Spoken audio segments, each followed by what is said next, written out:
obvious question on your back end defense. We know Luke and Dilly are out. How's Kobe doing today? Not well enough to play, so he'll be out, and Cholowski will be in for him. Coach, any update on if you can say if any of the guys that are out will be back in the series? Yeah, no update beyond today. You know, outside of Andre Palat, Erik Haula is the guy that has the most experience in the postseason up front. He's been playing really consistent through these 3 games, leading the team in hits, doing his work in the dot. What are you seeing from him and being maybe that underlying leader for this group right now? Yeah, I think it's, as you say, I think you can credit his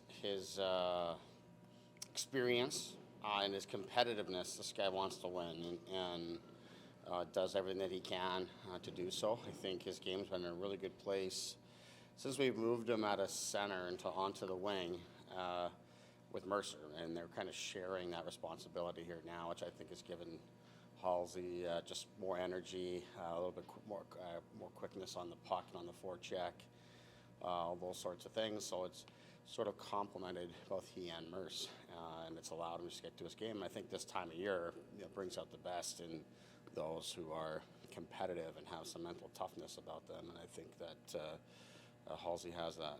Your team had its back against the wall, responded, terrific effort. Pressure maybe has eased a little bit, but what gives you confidence that your team understands what's at stake and they won't let the foot off the pedal? Well, I think I would just say how we've built our game from game 2 to game 3, I guess from game 1 to game 2, then to game 3.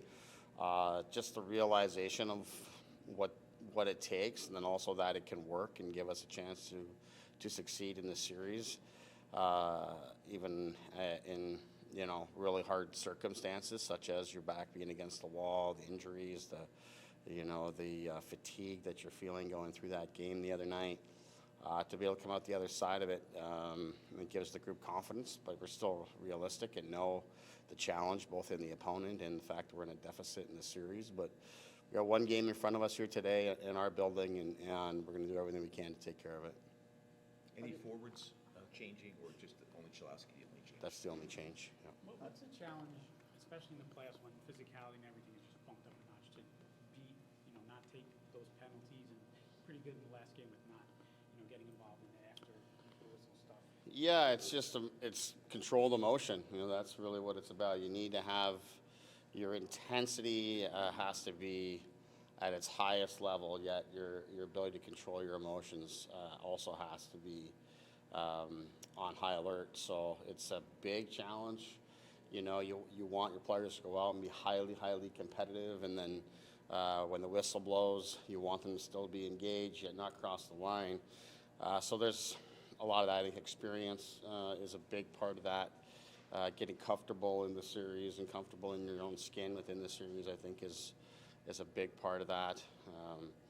But it is a challenge. Fatigue sets in and all of those sorts of things, and it's mentally you're not as sharp, and that's why you're trying to be as conditioned as you can for these environments. And that's really what the whole season has been about, and you hope that it can come through at the most critical time.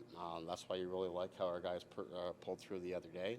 But it's one hockey game amongst a best of 7 here, so we have to be able to continue to build on it and play our best game of the series. Do you like the way Siegenthaler has come through?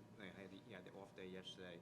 Is he ready to go, ramped up, ready to go after what he went through on Friday? Yeah, he's good. I mean, it was far from ideal first game for him the other day, but as we know, he's an absolute warrior and a competitor, and pushed through any sort of fatigue he had. I know there was a bit of cramping in overtime and such. He wasn't the only one, but the day off yesterday served everyone well, including him. Going into game 3, you said you were needing more contributions from your third and fourth line. I felt like they had a good impact, especially as the game was wearing on on Friday. Are you seeing that as well? Yeah, it was a good day in that regard. The Dowling line, especially in the back half of the game and in overtime, did a nice job. The Glass line had some really good shifts. Were really good on the forecheck. Didn't necessarily get rewarded with a great deal of scoring chances or anything until later in the game. But going back through the game, there's lots of elements from a structure standpoint, speed onto the puck, and taking some miles off their defense that those guys did a real nice job of. Thank you. Thank you.